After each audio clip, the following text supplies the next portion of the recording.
Sumber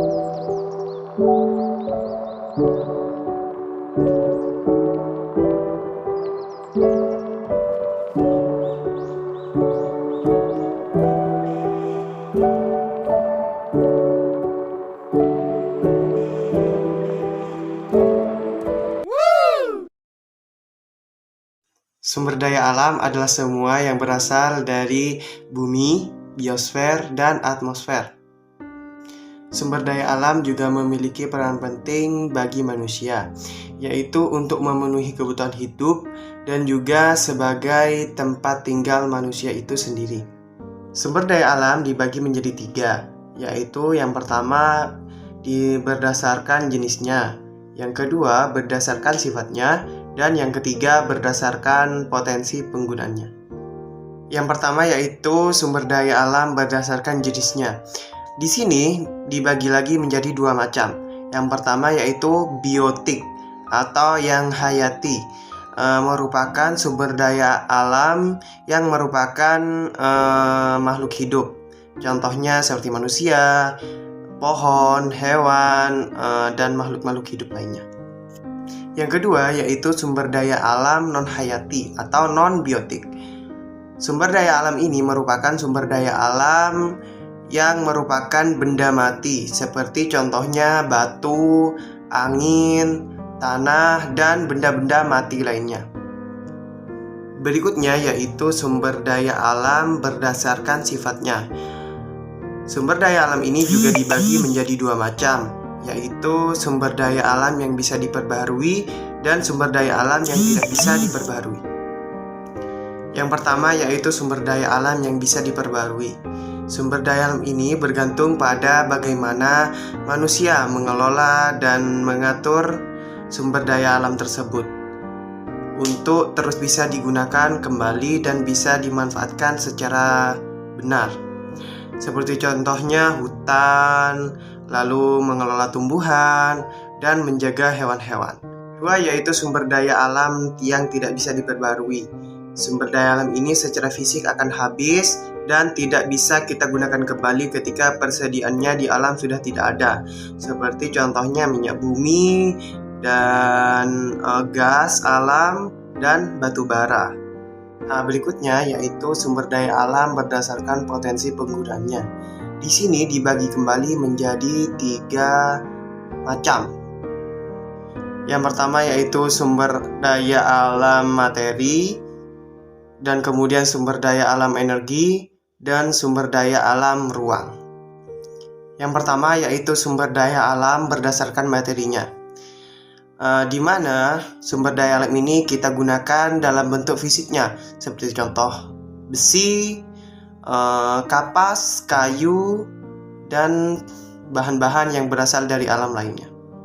Itu sumber daya alam berdasarkan energinya, di mana manusia menggunakan energi alam dengan cara memanfaatkan dari energi-energi yang disediakan oleh alam, seperti contohnya matahari, angin, dan energi-energi lainnya untuk dimanfaatkan demi memenuhi kebutuhan hidup manusia sendiri.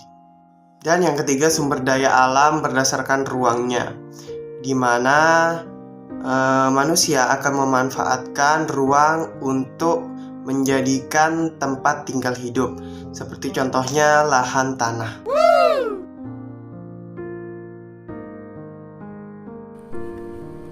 Assalamualaikum warahmatullahi wabarakatuh. Saya Iqbal Ramadhani dengan NPM 721720324. Di sini kita akan mempelajari tentang atmosfer. Apa itu atmosfer? Atmosfer adalah lapisan udara yang menyelimuti bumi. Atmosfer terdiri atas banyak unsur, yaitu nitrogen, oksigen, argon, karbon dioksida, dan lainnya. Atmosfer terbagi menjadi beberapa lapisan, yaitu troposfer, stratosfer, mesosfer, termosfer, dan eksosfer.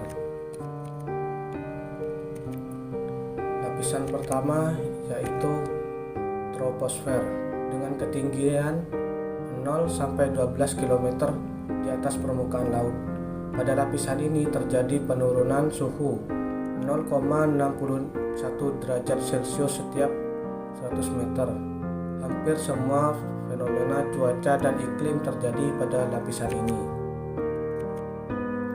Lapisan selanjutnya yaitu stratosfer dengan ketinggian 12 sampai 50 km di atas permukaan laut.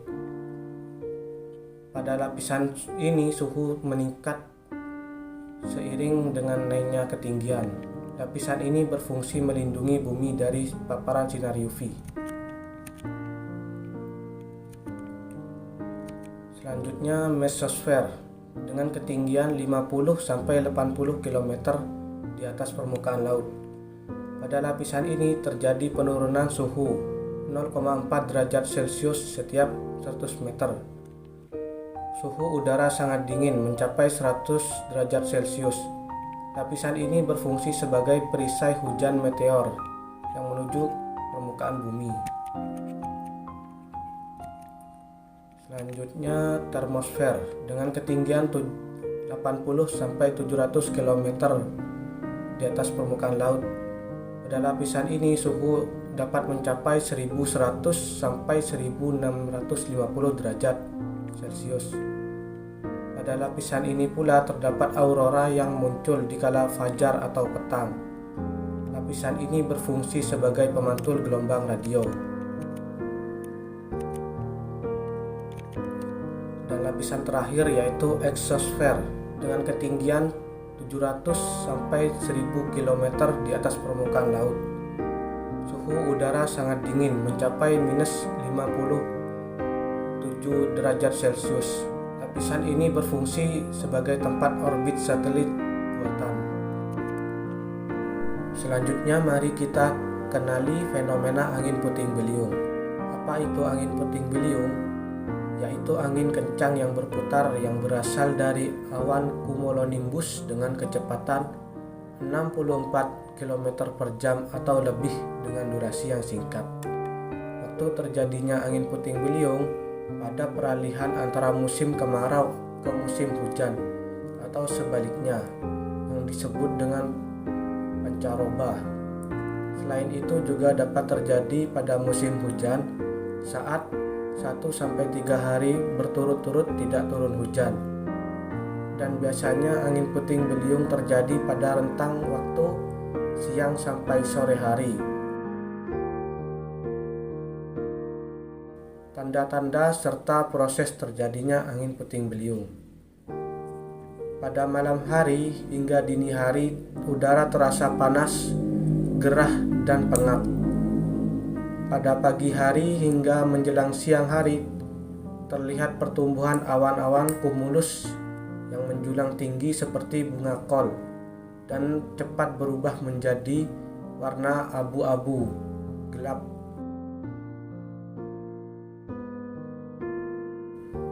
Yang dikenal dengan awan cumulonimbus. Di daerah sekitar pepohonan mulai bergerak cepat, aliran udara terasa dingin dan mulai terdengar petir. Pada dasar awan cumulonimbus terlihat pusaran angin yang menjulur ke bawah seperti belalai dengan kecepatan angin 64 km per jam atau lebih. Gerak angin puting beliung tersebut mengikuti awan cumulonimbus dan daerah yang terdampak bisa mencapai 5-10 km dengan durasi angin puting beliung antara 3-5 menit.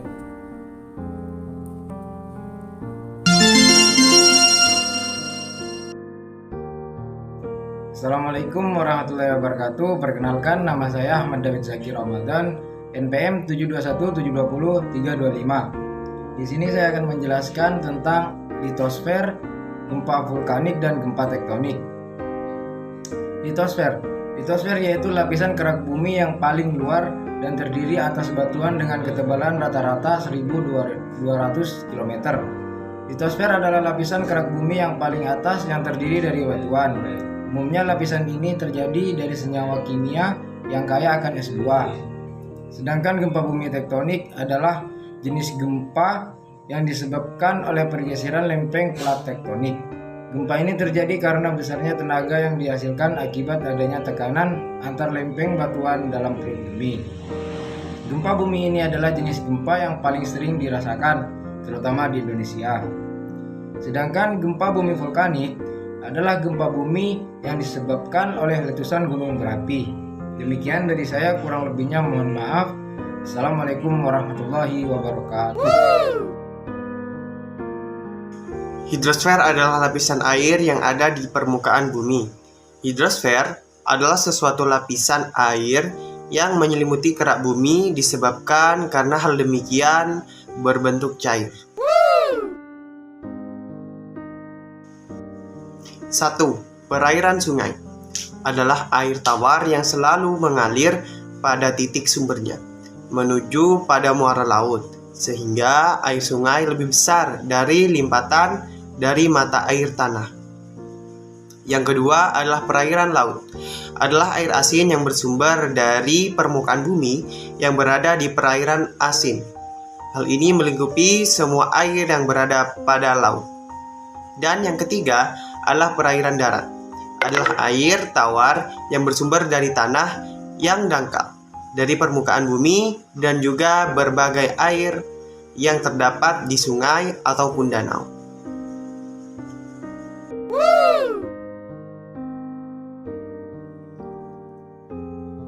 Hidrosfer merupakan sebutan bagi air yang ada di permukaan bumi, baik yang berupa lautan ataupun samudra, dan maupun air yang ada di daratan.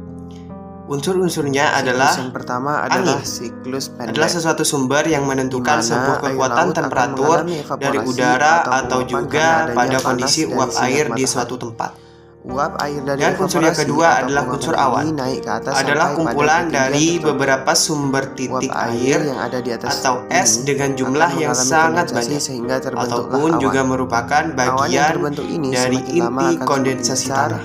dan akan Unsur turun evaporasi adalah sebagai sebuah unsur hujan yang di bersumber atas air dari laut. peristiwa atau Air yang turun kejadian ini dari akan kembali terjadinya menjadi perubahan air air laut itu yang akan menjadi uap mengalami evaporasi ke permukaan atau tanah unsur. penguapan lagi. Unsur kondensasi adalah sebuah proses Untuk lebih jelasnya perubahan bisa pada uap dilihat air menjadi di untuk gambar. menjadikan pendinginan atmosfer. Unsur Lalu siklus yang kedua presipitasi adalah adalah siklus sedang, sesuatu bentuk di cairan yang mana bersumber air dari laut akan atmosfer ke mengalami permukaan evaporasi bumi. atau penguapan Lalu, menuju ke unsur atmosfer runoff dalam adalah bentuk sebuah uap pergerakan air dikarenakan adanya yang pemanasan meresap dari ke sinar dalam matahari. tanah pada tempat-tempat Angin tertentu. yang bertiup akan membawa Berikutnya uap air adalah ini unsur menuju tubuh ke arah air. daratan. Adalah bagian air Ketika yang sampai terdapat pada beberapa ketinggian macam tertentu, sumber seperti uap sungai, air yang berasal rawa, dari evaporasi danau, atau waduk, penguapan serta air lain laut, sebagainya. sungai, dan danau akan berkumpul semakin banyak di udara.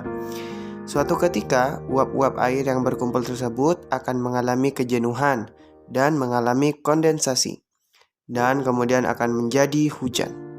Air hujan yang jatuh di daratan ini kemudian akan mengalir ke parit, selokan, sungai, danau, dan menuju ke laut lagi. Dan yang terakhir adalah siklus panjang, di mana panas matahari yang menyinari bumi akan menyebabkan air laut dan juga permukaan-permukaan yang berbentuk air mengalami penguapan atau evaporasi yang berbentuk uap air. Angin yang berhembus akan membawa uap air tersebut ke arah daratan dan bergabung bersama dengan uap air yang berasal dari danau, sungai, dan juga tubuh perairan lainnya, serta hasil transpirasi dari tumbuhan. Uap air ini akan berubah menjadi awan dan turun sebagai presipitasi atau hujan. Air hujan yang jatuh sebagian akan meresap ke dalam tanah atau infiltrasi menjadi air tanah. Proses infiltrasi ini ada kalanya tidak berbentuk hujan, namun berbentuk salju atau es. Sebagian air hujan ini diserap oleh tumbuhan dan sebagian lagi akan mengalir ke permukaan tanah menuju parit, selokan, sungai, danau, dan selanjutnya akan bermuara ke laut.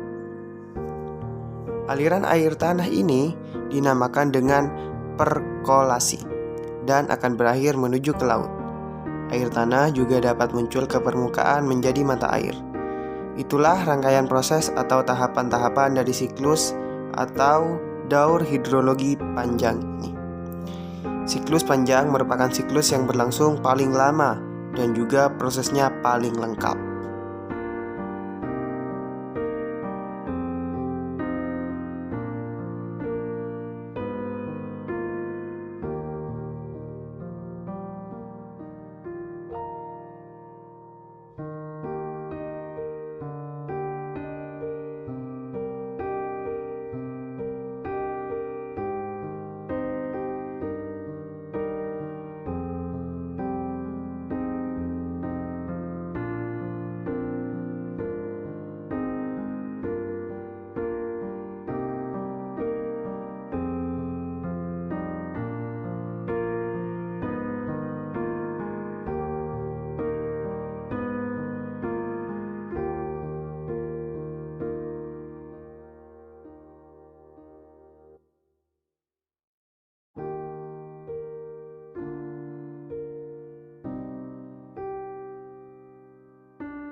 Penyebab banjir dapat dikategorikan menjadi dua, yakni akibat dari kondisi alam dan kegiatan manusia. Pembuangan sampah sembarangan. Pembuangan sampah sembarangan secara tidak langsung berhubungan dengan penyebab banjir yang pertama, yakni hujan. Hal tersebut karena air hujan tidak bisa mengalir ke sungai jika sungainya terdapat banyak sampah sehingga air hujan tersebut meluap ke daratan. Kemudian erosi dan sedimentasi tanah. Erosi adalah proses pengikisan permukaan bumi yang disebabkan banyak hal. Salah satunya adalah air mengalir. Sementara itu, sedimentasi adalah proses pengendapan benda padat karena pengaruh gaya yang besar. Erosi di daerah aliran sungai tentu saja dapat berpengaruh terhadap pengurangan kapasitas penumpang sungai. Selain itu, besarnya sedimentasi yang terjadi tentu dapat mengurangi kapasitas saluran sehingga menimbulkan genangan dan banjir di sungai. Hujan juga menjadi faktor utama dari penyebab terjadinya bencana alam banjir, terutama hujan deras. Curah hujan tinggi yang mempunyai debit air sekitar 20-100 mm per jam. Air hujan akan mengalir di sungai karena sungai merupakan tempat pembuangan akhir dan air hujan. Namun, tidak semua sungai dapat menampung banyaknya air hujan tersebut karena endapan lumpur sehingga tertumpuk sampah. Jika sudah begitu, tentu saja air hujan akan meluap ke daratan dan terjadilah banjir. Pembangunan tempat pemukiman yang dilakukan secara besar-besaran tentu saja dapat menghilangkan daratan kosong tempat resapan air hujan yang secara tidak langsung menyebabkan terjadinya banjir. Juga rusaknya hutan. Keberadaan hutan mulanya berfungsi sebagai tanah resapan air hujan. Namun sekarang beralih menjadi tempat pemukiman penduduk. Hal tersebut tentu saja dapat menyebabkan banjir hingga menambah jumlah deforestasi. Juga pemanasan global. Dampak dari terjadinya pemanasan global adalah iklim yang tidak teratur, termasuk adanya hujan deras dalam waktu lama hingga menyebabkan banjir. Hal itu semakin diperparah dengan pembangunan gedung yang mengakibatkan daerah resapan air menjadi semakin berkurang. Dan juga keadaan tanah dan tanaman. Umumnya tanah atau daratan akan menyerap air hujan, apalagi jika daratan tersebut ditumbuhi oleh banyaknya tanaman yang mempunyai daya serap air tinggi. Namun apabila daratan tersebut tertutup oleh semen, paving, hingga aspal, tentu saja tidak dapat menyerap air hujan sama sekali. Tanaman yang mempunyai daya serap air tinggi misalnya kaktus, pohon beringin, dan bambu.